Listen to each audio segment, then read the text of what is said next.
O teka lang, tigil mo muna scroll. Batiin mo naman yung tatay mo. Tay, Happy Father's Day. Papa, Happy Father's Day. Sa mga nanay na nagpakatatay, Happy Father's Day. Sa tatay mo na hindi mo man lang nakita na dumadaing, pagod na pagod, hirap na hirap sa trabaho.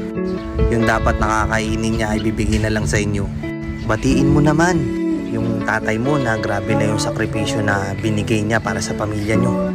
Yung tatay mo na handang gapangin lahat para lang maitaguyod kayo.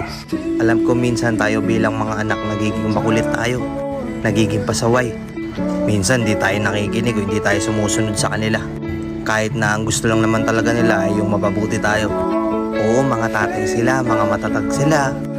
Di mo nakikita sa kanila na nahihirapan sila kasi pangiti-ngiti lang sila.